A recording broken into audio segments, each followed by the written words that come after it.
இயேசு கிறிஸ்துவில் அன்புக்குரிய சகோதர சகோதரிகளே, தவக்காலத்தின் இந்த சிறப்பு தியானத்திற்கு உங்களை அன்போடு வரவேற்கிறேன். இன்று நாம் பார்க்க போகக்கூடிய தியான கருத்து, தவக்காலம் என்பது வெறும் சடங்கு அல்ல. அது கடவுளுக்கு கீழ்ப்படிந்து அவரோடு இணைந்திருக்கும் ஒரு இதய பயணம். செவி சாய்க்காத ஜெபம் ஒரு மிஸ்டு காலை போன்றது என்று நாம் தியானிப்போமா? எரேமியா 7:24 முதல் 28 உள்ள வார்த்தைகள். இந்த தியானத்தினுடைய முதல் பகுதியே நாம் கடவுளின் குரலை கேட்கிறோமா என்பது பற்றி. எரேமியா இறைவாக்கினர் வழியாக ஆண்டவர் கூறுகிறார், அவர்களோ செவி சாய்க்கவும் இல்லை, தங்கள் தீய உள்ளத்தின் பிடிவாதத்தின்படியே நடந்தார்கள். இந்த வாசகத்தை எரேமியா 7:24 இன்னும் ஆழமாக பார்க்கும்போது அது வெறும் ஒரு வரலாற்று பதிவு மட்டுமல்ல, அது நம் ஒவ்வொருடைய மனச்சாட்சிக்கு விடப்பட்ட ஒரு சவால். தீய உள்ளத்தின் பிடிவாதம் என்பதை 3 கோணங்களில் நாம் தியானிக்கலாம். ஒன்று, செவிகளை அடைத்தல். தேர்ந்தெடுக்கப்பட்ட செவிட்டு தங்க செலக்டிவ் ஹியரிங் என்பார்கள். இறைவாக்கினர் எரேமியா காலத்தில் மக்கள் இறைவார்த்தையை கேட்கவே இல்லை என்று வேதம் சொல்லவில்லை. அவர்கள் கேட்டார்கள், ஆனால் செவி சாய்க்கவில்லை. கேட்காது போல் இருந்தார்கள். கேட்காதது வேறு, கேட்டும் செவி சாய்க்காத வேறு. செவி சாய்த்த லிசனிங் என்பது கீழ்ப்படிதலோடு தொடர்புடையது. பிடிவாதம் என்பது கடவுளின் குரலை விட என் புத்திசாலித்தனம் தான் பெரியது, கேட்டும் கேட்காது போல இருப்பார்கள் பலர். இன்று பல நேரங்களில் நம் திருச்சபையின் போதனைகளை கேட்கிறோம், ஆனால் நமக்கு சாதகமானதை மட்டும் எடுத்துக்கொண்டு நம்முடைய தவறுகளை சுட்டிக்காட்டும் வார்த்தைகளை எனக்கு தெரியாததெல்லாம் என்று அலட்சியப்படுத்துகிறோம். அது அந்த பிடிவாதத்தின் முதல் படி. இதெல்லாம் சும்மா சட்டம், இதெல்லாம் சும்மா கதை, ஊழியத்துல வர்றது, திருச்சபை இதெல்லாம் சும்மா சொல்லுமா என்று நாம் சாக்கு போக்குகளை சொல்கிறோம். இரண்டாவதாக, முன்னோக்கி செல்லாமல் பின்னோக்கி செல்லுதல். அதே அதிகாரத்தில் ஆண்டவர் சொல்கிறார், அவர்கள் முன்னேறவில்லை, பின்னோக்கி செல்கிறார்கள். ஆழமான பொருளை நாம் உணர்ந்து கொள்ள வேண்டும். ஆன்மீக வாழ்வின் தேக்கம் இது. ஆன்மீக வாழ்வின் தேக்கம் என்பதே கிடையாது. நாம் நம் கடவுளை நோக்கி முன்னேறவில்லை என்றால் தானாகவே உலகத்தை நோக்கி பின்னோக்கி போகிறோம் என்ற அர்த்தம். ஒரு நங்கூரம் பாய்ச்சிய கப்பல் எவ்வளவுதான் இன்ஜினை இயக்கினாலும் நகராது. அதுபோல நான் இப்படித்தான் இருப்பேன், என்னை மாற்றிக்கொள்ள மாட்டேன் என்ற பிடிவாதம் நம் ஆன்மீக வளர்ச்சியை அந்த இடத்திலேயே கட்டி போட்டு விடுகிறது. தவக்காலம் என்பது அந்த நங்கூரத்தை அறுத்து விட்டு முன்னேறும் காலம். மூன்றாவது, தீய உள்ளம், சுயநலத்தின் இருப்பிடம். விவிலியத்தில் உள்ளம், ஹார்ட் என்பது உணர்ச்சிகளின் இருப்பிடம் மட்டுமல்ல, அது மனிதனின் முடிவெடுக்கும் மையம். ஒரு உள்ளம் எப்போது தீயதாக மாறுகிறது? அது கடவுளை மையப்படுத்துவதை நிறுத்திவிட்டு சுயத்தை, செல்ஃபை மையப்படுத்துகிற போது. நோயாளி தனக்கு தெரிந்த மருத்துவரை பார்த்துவிட்டு சிறந்த மருத்துவரின் ஆலோசனையை மறுப்பது பிடிவாதம். அந்த பிடிவாதம் நோயை அதிகமாக்கும். அதுபோல நம் ஆன்மீக நோய்க்கு, பாவத்திற்கு மருந்தான இறைவார்த்தையை மறுப்பது நம் ஆன்மாவை தீயதாக மாற்றுகிறது. அறிவு versus கீழ்ப்படிதல் என்று அது எப்பொழுதுமே ஒரு போராட்டம். கடவுளை பற்றி தெரிந்து வைத்திருப்பது நாலேஜ் வேறு, கடவுளை பற்றி தெரிந்து வைத்திருப்பது வேறு, அவருக்கு கீழ்ப்படிவது ஒபீடியன்ஸ் வேறு. சாத்தானுக்கு கடவுளை பற்றிய தெரியும், ஆனால் அவரிடம் கீழ்ப்படிதல் இல்லை. அதுவே அவனுடைய பிடிவாதம். பிடிவாதம் என்பது இருட்டில் நடப்பவன் தன் கையில் இருக்கும் விளக்கை பயன்படுத்த மறுப்பதற்கு சமம். இருட்டு என்று கூறுகிறோம், கையில் விளக்கு இருக்கு, ஆனால் பயன்படுத்துவதில்லை. எரேமியா சுட்டிக்காட்டுவது போல நம் கழுத்தை கடினப்படுத்தாமல், செல்ஃப் ஸ்ட்ரிப் நெக்கட் என்று சொல்லுவார்கள், களிமணை போல இறைவன் கைகளில் நம்மை ஒப்படைப்பதே இந்த பிடிவாதத்திற்கான மருந்து. இந்த வாரம் நீங்கள் ஒரு முடிவெடுக்கும் போது, இது என் விருப்பமா அல்லது கடவுள் விருப்பமா என்று ஒரு நிமிடம் சிந்தித்து பார்ப்பீர்களா? உங்கள் விருப்பத்தை விட்டுக் கொடுத்து கடவுளின் விருப்பத்தை ஏற்றால் அது பிடிவாதம் தகர்க்கப்படும். என்று நிறைய பேர் பிடிவாதம் நான் நான் நான் என்று அழைகிறார்கள். எரேமியா 7:24 சொல்லப்பட்டுள்ள அந்த உள்ளத்தின் பிடிவாதத்தை உடைக்க பின்வரும் கேள்விகளை நாம் முன்வைக்கலாம். ஒன்று, மனப்பரிசோதனை. என் உள்ளம் யாருடைய பிடிவாதத்தில் இருக்கிறது? 2, செவிசாய்த்தல். இறைவார்த்தை வாசிக்கும் போதோ அல்லது திருப்பலியில் கேட்கும் போதோ இது எனக்கு தெரிந்த கதைதானே என்று அலட்சியப்படுத்துகின்றேனா? மற்றவர்கள் எனக்கு நல்லாசனை சொல்லும் போது என் தவறை மறைக்க கோபப்படுகின்றேனா அல்லது அமைதியாக செவி சாய்க்கின்றனா? கடவுளின் குரலை விட சமூக ஊடகங்களில் சோசியல் மீடியா குரலுக்கு உலக பொருளுக்கும் அதிக முக்கியத்துவம் கொடுக்கின்றேனா என்று நாம் தியானித்து பார்க்க வேண்டும். இந்த பிடிவாதம், நான் பிடித்த முயலுக்கு 3 கால் என்பார்கள். அந்த கருத்துகளிலே பிடிவாதமாக இருக்கின்றன என்று பார்க்க வேண்டும்.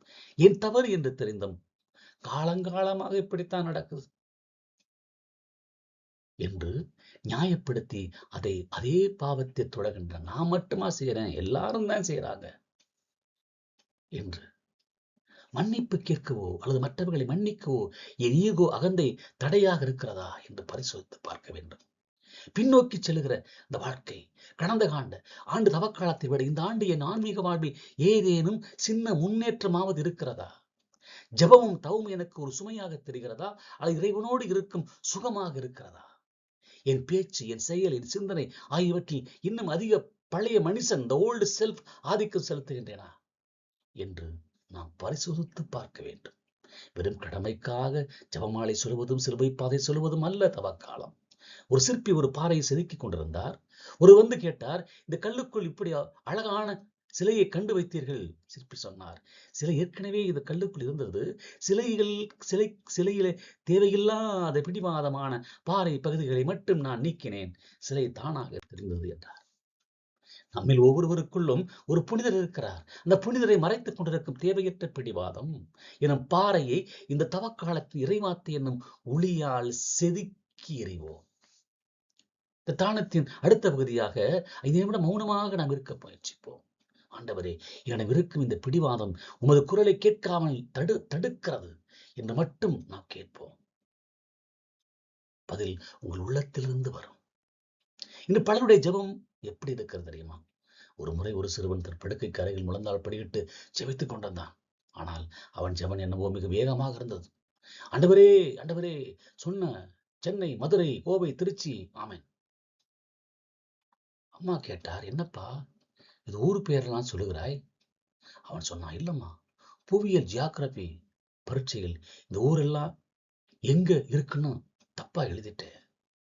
அதான் ஆண்டவர்கிட்ட அந்த ஊர்களை எல்லாம் நான் எழுதின இடத்துக்கு மாத்த சொல்லி கேட்கிறேன். எப்படி இருக்கு பார்த்தீங்களா? நாம் பல நேரங்களிலே கடவுள் சொல்வதை நாம் கேட்பதில்லை, மாறாக நாம் சொல்வதை கடவுள் கேட்க வேண்டும் என்று கட்டாயப்படுத்துகிறோம். ஆண்டவர் இதை செய், அதை செய், அப்படி செய், இப்படி செய், இப்படி செய்யாதே என்று கட்டாயப்படுத்துகிறோம். ஜெபம் என்பது கடவுளிடம் பேசுவது மட்டுமல்ல, கடவுள் நமக்குள் பேசுவதை கேட்பது. கடவுள் பேசுவதை இன்று பலர் கேட்பதில்லை. எரேமியா சொல்வது போல முதுகை காட்டி முகத்தை காட்டாமல் போவதுதான் கீழ்ப்படியாகும். முதுகை மட்டும் காட்டுறான், முகத்தை காட்டுவதே இல்லை. இதய கதவை சாத்திவிட்டு வெளியே தவம் செய்வது அர்த்தமற்றது என்று பலர் இதய கதவை சாத்திவிட்டு வெளியிலே தவம் செய்கிறார்கள். தாழ்ந்து பணிதல் என்பது வெறும் உடல் அசைவா? திருப்பாடல் 95:6 முதல் 7 அருமையாக கூறுகிறது. வாருங்கள், தாழ்ந்து பணிந்தவரை தொழுவோம், நம்மை உருவாக்கி ஆண்டவரும் முழந்தால் இடுவோம். நம்மில் பலர் கோவிலுக்கு வந்தவுடன் முழந்தால் இடுகிறோம், சிலுவை அடையாளம் வரைகிறோம். இது நல்லதுதான், ஆனால் உள்ளம் இங்கே இருக்கிறது. ஒரு கணவர் தன் மனைவியோடு சண்டையிட்டு விட்டு கோவில் வந்து பக்தி பழமாய் முழந்தாள் பிடிட்டு ஜெபித்துக் கொண்டிருந்தாராம். திடீரென அவர் போன் அடித்தது. எழுந்து பார்த்தால் மனைவி. உடனே மெதுவான குரல், ஆண்டவர் முன்னாடி முழந்தாள் படிட்டு இருக்கிறேன், உன் பக்தி புகார் சொல்லிட்டு, உன்னை பத்தி புகார் சொல்லிட்டு இருக்கேன், அப்புறம் கூப்பிடுறேன் என்றாராம். எப்படி இருக்கு பார்த்தீர்களா? இப்படித்தான் பலருடைய வாழ்க்கை. முழந்தாளிடுதல் என்பது உடலின் செயல்பாடு மட்டுமல்ல, அது ஆணவத்தின் வீழ்ச்சியாக இருக்க வேண்டும். அவர் ஒரு கடவுள், நாம் அவரது மேய்ச்சல், அவருடைய நல்ல ஆயன், நம்முடைய மேய்ச்சல் நிலத்தின் ஆடுகள், ஆடு மேய்ப்பவன் குரலுக்கு செவி சாய்க்க வேண்டும். தவம் என்பது உணவை குறைப்பது மட்டுமல்ல, நம்முடைய ஈகோவை, அகந்தை குறைப்பது உண்மையான தவம் என்பதை மீண்டும் ஆழமாக உங்களுக்கு கூறுகிறேன். அது ஆண்டவரோடு இணைந்திருக்க வேண்டும். அங்கே நடுநிலை இல்லை, அங்கே சமரசம் இல்லை. ஆண்டவர் இயேசு மிக தெளிவாக சொல்கிறார், என்னோடு இராதவர் எனக்கு எதிராக இருக்கிறார், என்னோடு இணைந்து சேர்க்காதவர் சிதறடிக்கிறார். சாத்தான் நம்மை பிடித்து வைத்திருக்க முயல்கிறான். ஆனால் இயேசு வலியவர், அவர் வந்து நம்மை விடுவிக்கிறார். விடுவிக்கப்பட்ட பிறகு நாம் யாரோடு இருக்கிறோம் என்பதுதான் முக்கியம். மீண்டும் மீண்டும் சாத்தானிடமே செல்கிறோம். எனவே தர்மம் என்பது என்ன? தவக்காலத்திலே தர்மம் என்பது ஏதோ உபரியாக இருக்கும் பணத்தை கொடுப்பதல்ல. நம்மிடம் இருக்கும் பகைமை, பொறாமை ஆகியவற்றை தூக்கி எறிந்துவிட்டு பிறரோடு அன்போடு இணைந்திருப்பதுதான் பெரிய பெரிய தர்மம். ஒரு நோயாளி மருத்துவரிடம் போய், டாக்டர், நான் தினமும் 10 கிலோமீட்டர் நடக்கிறேன், சத்தான உணவு சாப்பிடுகிறேன், சத்தான உணவு சாப்பிடுகிறேன், ஆனால் உடல்நிலை சரியாகவில்லை என்றாராம். டாக்டர் கேட்டார், நான் கொடுத்த மருந்தை குடித்தீர்களா? நோயாளி சொன்னார், இல்லை டாக்டர், அதை கசக்கும்னு குடிக்கல. நமது ஜபமும் தவமும் தர்மமும் அந்த உடற்பயிற்சி போலத்தான். ஆனால் அந்த கீழ்ப்படிதல் இருந்த மருந்து இல்லை என்றால், கீழ்ப்படிதல் என்று கடவுள் கொடுக்கிற மருந்தை குடிக்கவில்லை என்றால் ஆன்மீக நலம் கிடைக்காது. இயேசுவோடு முழுமையாக இணையாத எந்த செயலும் சிதறடிக்கப்படும். வைக்கோல் போன்றது, ஒரு காகிதம் போன்றது, கிழித்தெறியப்பட்ட காகிதம் போன்றது. அன்பு இறை மக்களே, தியானத்தினுடைய இறுதியிலே நாம் உணர்ந்து கொள்ள வேண்டியது, ஜெபம் என்பது என்ன? நம் குரலுக்கு, கடவுளின் குரலுக்கு செவி சாய்க்கும் இடமாக மாற வேண்டும். தவம் என்பது நமது அகந்தையை அழித்து அவர் முன் தாழ்ந்து பணிந்து செயலாற்ற வேண்டும். தர்மம் என்பது பிரிவினைகளை தவிர்த்து இயேசுவோடு இணைந்து சேர்க்கும் உறவாக இருக்க வேண்டும். கடவுளுக்கு கீழ்ப்படியாத ஜெபம் முகவரி இல்லாத கடிதம் போன்றது. முகவரி இல்லாத கடிதம் எங்கும் போய் சேர முடியாது, அது யாரையும் சென்றடையாது. எனவே இந்த தவக்காலத்தின் வெளி வேடங்களை தவிர்த்து, ஜெபத்திலே வெளி வேடங்களை தவிர்த்து உள்ளத்தின் ஆழத்தில் இறைவனோடு இணைவோம். உங்கள் ஜெபத்தில் அதிக நீங்கள் பேசுவரா அல்லது கடவுள் பேசுவதை கேட்பவரா என்று தியானித்து பாருங்கள். ஜெபிக்கக்கூடிய மக்களுக்கு இதை என்னுடைய அன்பின் செய்தி. ஆடம்பரத்திற்காய், தன்னை பறைசாற்றிக் கொள்வதற்காய் ஜெபிக்க வேண்டாம். அர்ப்பணத்தோடு, தாழ்ச்சியோடு, அகந்தை இல்லாமல் ஆண்டவரிடம் ஒப்புக் கொடுங்கள். ஆண்டவர் உங்களை ஆசீர்வதிப்பார், நிறைவாய் ஆசீர்வதிப்பார். இது ஆசீர்வாதத்தின் காலம். ஆமென்.